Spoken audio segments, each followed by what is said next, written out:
Tao lẩu hả chị ăn cái gì mà kỳ của cháu không gì lấy u ít luôn no này lấy yêu cầu của cháu cũng nó mua này có con nào cũng mua à mua là mà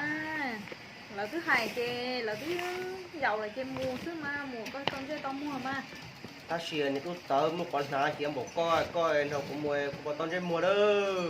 ủa cha nghĩa hay linh đã đó củaคือกูเช่าก็รู้ไม่หมอยเชื่อน้องกูเทียนเราเหี้ยส่งตามหัวน้อยก็เนี่ยให้ลินเตออยู่ช่างป้ามันอยู่แล้วก็มา còn lo luôn tôi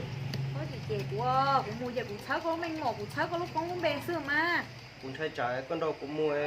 chiều của tao chơi mua hay của con chơi mua sơ lô ôi cha nghĩa hai linh đó có nghĩa phố của xí đen không nông câu của thế nông câu phì có cha là một cái bộ phim đâu của ôi cha chỉ phì nó có đâu thưa có tụi con nhẹ lên cứ theo phì nó có đâu ông tê phong dừa đó đâu cũng ít khi có con nhẹ nó tê con nhẹ chỉ không có đấy mỏi nó tập chạy tàu lùa coi không tu tử một coi luôn có nghĩa chè của luôn đó đó phong dừa đó tê con nhẹ đó có nghĩa chè của lên đấy có nghĩa phố của nông câu cha nè giờ nông có thể phong dừa nông câu chỉ có nghĩa một khoa lỡ tê con nhẹ nông câu này con chỉ phố của nông câu đi cho tụi khen kia đi nhiều mà đâu có tua tên này cho ná yếu tên cho nó tua luôn nó cái nó cho nó tua cái không một quần ná trời ơi tao có gì nó cũng giờ như khử nó lên nói yêu này luôn yêu này cha mẹ tôi mình nhột nó nói cho nói yêu này chính cho tôi tôi kinh là đi một chỗ nó tốt là một nó chính nó lại mua hiểu một con ná rồi lòng sống thầm này chứ nó dùng một thằng nó mua hơi chỉ cho cả cho dùng mua dùng chỉ chia nó ý của tôi bỏ tụi mình nhiều luôn như là nhau không nói nửa hai tiền chuẩn của mua nói xí nó rung đi nó nửa tiền chỉ nhảy ra nửa tiền rung po thia rung thia cuốn ná thia cá lò cá sụng nói của chị hú đó nửa nữa cơ nửa xa đâu cú rồi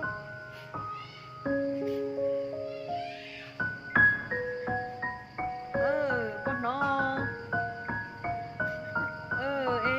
có bao nhiêu tôi lên điện thoại mua lúc trước chủ mua bác xe này rồi bây giờ nó có lúc trước có bao nhiêu tiền rồi rồi bây giờ quê cũng như là lâu rồi ta chỉ cho tôi thuộc hình ấy cho nó cũng gì chỉ nhiều quê cũng thuộc gì chị cũng thì cũng chỉ phỉ nữa này cũng hiệt nha mua cá lò cá trộn này cũng đú này có họ bỏ xa lấy đồ của thiên họ bỏ trong cái tiệm mà linh đỡ nó giờ xí trong nó chè có xa ý lúc tôi cho cụ ấy cụ xí ấy sẽ của họ bỏ trong cao tuổi chẳng có tôi là hỏi dạy cho nó ta hỏi giờ lúc bắt chiến ta rồi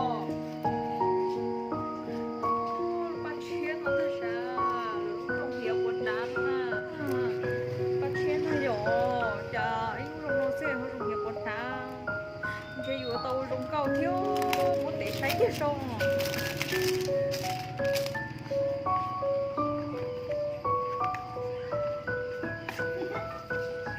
nó nói rung đi nó lo sau thì bác sĩ nó thế rung nó cứ chữ hai cơ sao chữ hai cơ rồi của sinh không có sĩ của con rung cao tôi nó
bà chia nó ta sẽ lúc rồi một mỏ thì chả cũng tên thì hiểu một tháng nó lo là lúc lúc đi hò tên cá là cá sống na chả ba lúc tên thì khó bó nó mê ta hò nếu tôi nói những mỏ lúc câu luôn liều chả nó quayอยู่จั่วrồiอยู่จั่วrồi chỉ xí lúc chua tới còn gió rồi những cái lý trong câu nó trong câu mà những thằng kỳ đều lấy cái chỉ chua cái gì phỉ sắp lỡ thuộc gì ta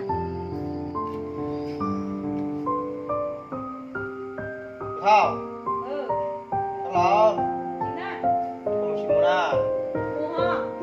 mà đừng đông á, tua, con ta, sao?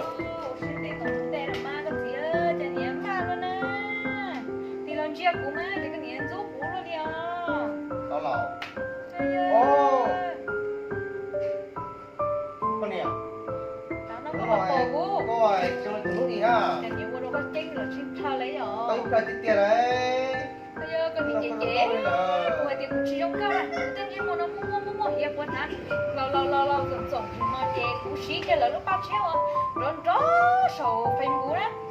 chị nói chị cũng chưa mua chia để chị còn hát lo nữa rồi mà ba chia, chị là mà trả được sao cái này, còn to nhớ to cũng mỏng ra lắm chỗ đó cũng là to đấy, nó là bao gì á là nó ba chia mà nó sẽ phải mũi này nó chia nó rong lo nhiều cái cá lò cá trồng nó không mò đánh mò nó chỉ giống nó của nó nó là cái gì giống nó lúc em mua cái kha rồi mà lúc nào thì sao sao, ô, à, vừa ba, xích ba, chỉ bóng nhảy rồi chờ sẽ nói ớt chỉ bao tới nữa lúc nào chỉ sợ cái ba chia rồi mà ba chia này chỉ cái mua thì có những là phải không? ba chia mà Nó con chưa mua được là cái chia này cái ba chia này còn chỉ mua chia phí cái phí nên cái gì chỉ mua cha được tôi có tiền rồi con cho nó chỉ của tao là ship quá cái Không có cái tiếng mua thì nó không chấp nhận đi đâu. Chả là gì cả. Nó đâu có